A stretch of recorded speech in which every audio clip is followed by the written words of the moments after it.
नमस्कार सभी साथियों का। साथियों, स्वागत है आपका हमारे YouTube चैनल पे। आज हम आपके लिए एक छोटा टॉपिक लेके आए हैं जो है आरबीआई। आरबीआई से जुड़े 20 से 25% आपके यहाँ पे करवाए जाएंगे, जो कि सभी एग्जाम में क्या है आपको 1 या 2% देखने को मिल सकता है। ठीक है, तो समय बर्बाद न करते सीधा टॉपिक में चलते हैं। आरबीआई, उस आरबीआई क्या काम करता है? सभी को पता है कि भारत सरकार और आरबीआई मिलकर क्या करते हैं, नोटों की छपाई करते हैं। यानी कि जो वित्तीय लेन देन है सभी बैंकों का बैंक जिसे कहते हैं वो कौन है? आरबीआई है। ठीक है, देखते हैं यहाँ पे कौन कौन से प्रश्न बन सकते हैं जो आपके एग्जाम की दृष्टि से वेरी इंपॉर्टेंट है। आपसे रिक्वेस्ट है, चैनल पे नए हैं तो एक लाइक कीजिए, सब्सक्राइब कीजिए और वीडियो को ज़्यादा से ज़्यादा शेयर कीजिए। ठीक है, स्टार्टिंग करते हैं दोस्तों। आरबीआई सबसे पहले फुल फॉर्म देख लेते हैं। सभी को पता है, फिर भी मैं एक बार लिख देता हूँ। Reserve bank of India.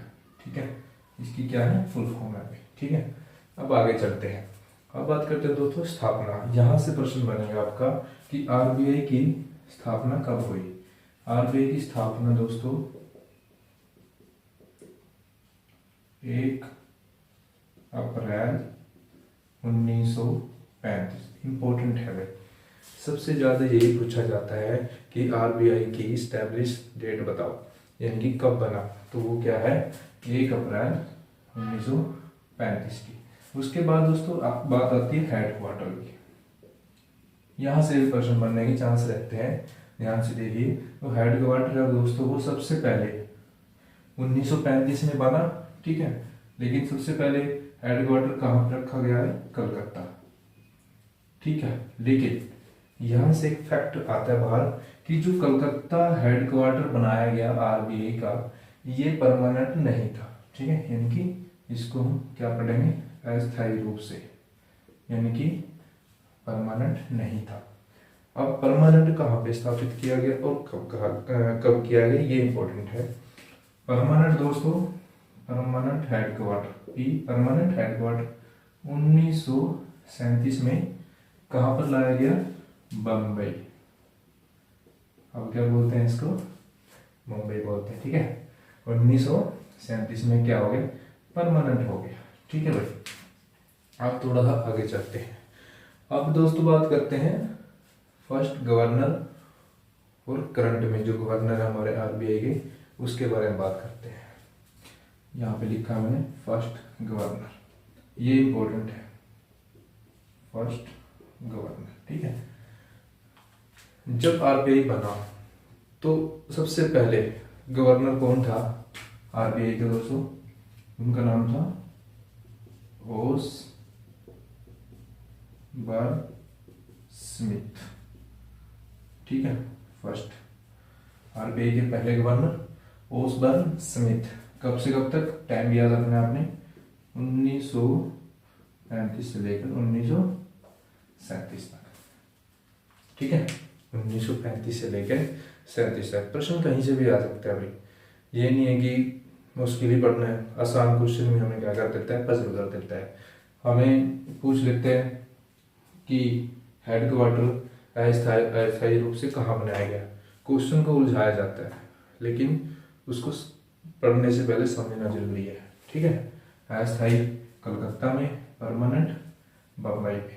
ठीक है, पहले कौन थे गवर्नर? ओसबर्न स्मिथ। एक हो गया पॉइंट। दूसरा पॉइंट यहाँ से क्या बनेगा, करंट में, करंट गवर्नर यानी कि वर्तमान। ये भी एसएससी, जीडी, एमटीएस, ठीक है दोस्तों, सीआरपीएफ, बीएसएफ, जितने भी एग्जाम है यहाँ पे ज्यादातर क्वेश्चन यही बनते हैं कि आरबीआई के गवर्नर कौन है वर्तमान में। तो उनका नाम क्या है? शक्तिकांत दास। ठीक है भाई, शक्तिकांत दास। पहले ओसबर्न स्मिथ और शक्तिकांत दास कौन से नंबर के हैं? 25 में। ये इंपॉर्टेंट है। ठीक है, साथ के साथ क्लियर करते चलेंगे कौन से हैं, 25वें नंबर के। अब देखते हैं दोस्तों इनका समय की अगर बात करें, इन्होंने शब्द कब ली थी ये भी आप लिख सकते हैं। इन्होंने शब्द ली थी दोस्तों 11 दिसंबर 2018 को। शपथ कब ली थी? 11 दिसंबर 2018 को। ठीक है, अब इसको थोड़ा रफ कर देता हूँ मैं। अब यहां से प्रश्न देखते हैं दोस्तों क्या निकलता है। वर्तमान में शक्तिकांत दास। ठीक है, जब गवर्नर शपथ लेते हैं तो एक आर्टिकल आपने याद रखना है। शपथ लेने में कौन सा आर्टिकल यूज होता है? पॉलिटिकल साइंस की दोस्तों अलग से वीडियो बनाएंगे, स्टार्टिंग से बनाएंगे बहुत जल्दी।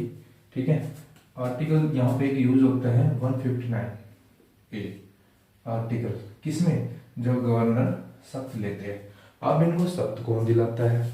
बहुत बार प्रश्न आया है कि इनको शपथ कौन दिलाता है? जो गवर्नर होते हैं। गवर्नर को शपथ दिलाते हैं दोस्तों उच्च न्यायालय के मुख्य न्यायाधीश। ठीक है, राइटिंग थोड़ा न्यायाधीश। ठीक है, उच्च न्यायालय के मुख्य न्यायाधीश क्या है? गवर्नर को शपथ दिलाते हैं दोस्तों। ठीक है, और यहाँ पे कौन से नंबर के चल रहे हैं? अभी 25 नंबर पे शपथ कब ली? 11 दिसंबर 2018। और आर्टिकल आपने क्या याद रखना है? कौन सा?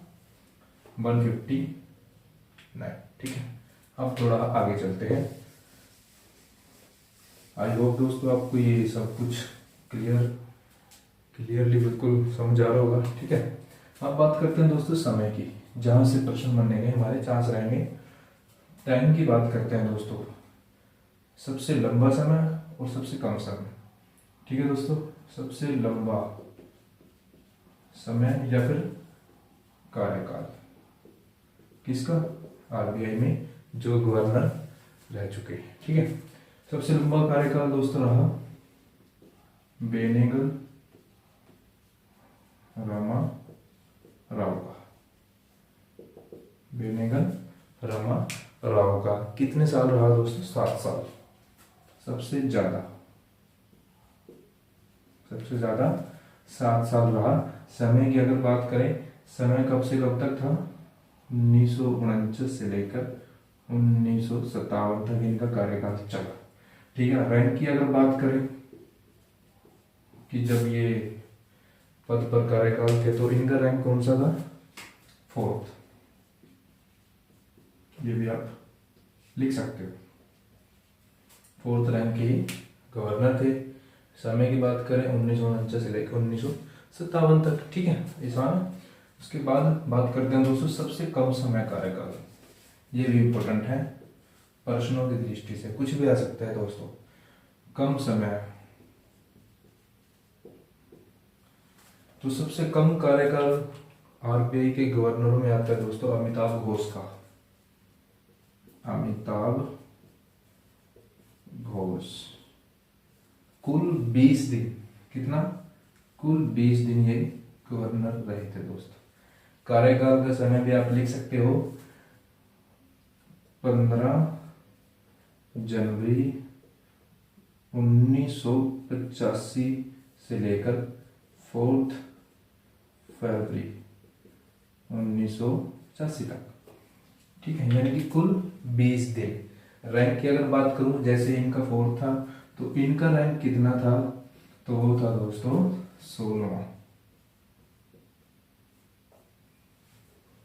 ठीक है, 16वां रैंक इनका बनता है यहाँ पे। उसके बाद आगे चलते हैं थोड़ा। ये आप लिख सकते हो दोस्तों हेडिंग बना के, जैसा भी आपको ठीक लगे। उसके बाद बात करते हैं दोस्तों, एक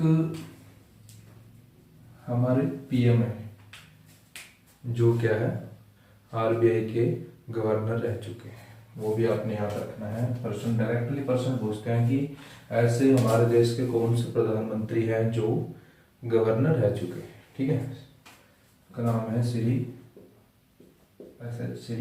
डॉक्टर मनमोहन सिंह।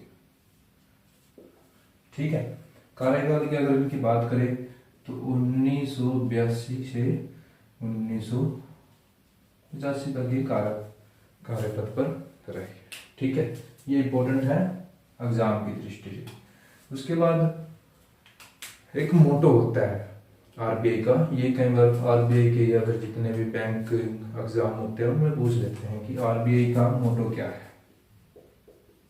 मोटो इम्पोर्टेंट है, जरूरी नहीं कि बैंक के एग्जाम में पूछा जाए, ठीक है। मोटो क्या है इसका? Cash is king, cash is king but digital is divine. Hindi क्या बनेगी? कैश, कैश क्या होता है? नकद होता है, नकदी बोलते हैं इसको, ठीक है। तो हिंदी में अगर बात करें तो इसका बनेगा दोस्तों नकदी राजा है बट परंतु डिजिटल क्या है? दिव्य है, ठीक है। डिजिटल दिव्य है, ये इसका मोटो है आरबीआई का, ये आप याद रख सकते हो, ठीक है। एक प्रश्न बहुत बार बनता है दोस्तों कि बैंकों का बैंक किसे कहते हैं? इंपॉर्टेंट है, आप लिख सकते हो, यहाँ लिख देते हैं बैंकर्स बैंक। बैंकर्स बैंक यानी कि बैंकों का बैंक किसे कहते हैं? सिंपल है, आरबीआई, ठीक है। आरबीआई को कहा जाता है। और आरबीआई क्या काम करता है आपको पता है दोस्तों? नोट छापने का काम करता है, 10, 20 ये सभी कौन लागू करता है? भारत सरकार और आरबीआई। अब थोड़ा सा आगे चलते हैं। हम सभी को पता है कि भारत में जो नोटों की छपाई है वो कहाँ कहाँ होती है। ये प्रश्न डायरेक्ट आता है कि भारत में नोटों की छपाई कहाँ कहाँ होती है, कितने स्थानों पर होती है, ठीक है। तो भारत में जो नोटों की छपाई है, यहां से देख लेते हैं थोड़ा, 4 जगह होती है, ठीक है भाई। कितनी जगह होती है? 4 जगह।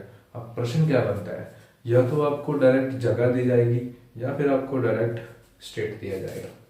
नंबर 1 नासिक, देवास, मैसूर और सारवानी। अब कंफ्यूज कहाँ होंगे बच्चों? नासिक कहाँ पर है, देवास कहाँ पर है? हमें स्टेट याद रह जाते हैं, जगह याद नहीं रहती, या फिर जगह याद रहती है, स्टेट याद नहीं रहती, ठीक है। साथ ही साथ आप इसके कर सकते हो कि नासिक कहाँ भी है? महाराष्ट्र, ठीक है। देवास मध्य प्रदेश, मैसूर यानी कि ट्रिक से कर लो, मशहूर होने के लिए क्या करते हैं? नाटक करते हैं, रील्स बनाते हैं इंस्टाग्राम पे, सोशल मीडिया पे। तो ज़रा से ट्रिक लगा के आप इसे याद कर सकते हो। मशहूर होने के लिए कर्नाटक, नाटक करते हैं। ट्रिक से वीडियो काफ़ी बना रखे हैं दोस्तों, चैनल पे जाके देख सकते हो आप आराम से। सारवानी दोस्तों पश्चिम बंगाल, ठीक है। तो ये अपने जगह याद रखती है जहां पे नोटों की छपाई होती है भारत में, ठीक है। 4 जगह होती है, ठीक है। बैंक नोट, ये भी सिंपल सा प्रश्न है दोस्तों। सिंपल प्रश्न को ही उलझा कर क्या बड़ा बना दिया जाता है। तो बैंक नोट एक बार देख लेते हैं, बैंक नोट किसे कहते हैं? बैंक नोट, बैंक नोट दोस्तों वही है 10, 20, 50, 100, 200, 500, 2000, इनको क्या कहा जाता है? बैंक नोट कहा जाता है, ठीक है दोस्तों। आई होप ये वीडियो बहुत अच्छी लगी होगी आपको, और ये जो सभी प्रश्न हैं बिल्कुल समझ आया होगा आपको। अगर अच्छी लगे दोस्तों एक लाइक कर दीजिए, दोस्तों के साथ शेयर कर दीजिए, चैनल पर नए हैं तो सब्सक्राइब कर दीजिए। जय हिंद, धन्यवाद।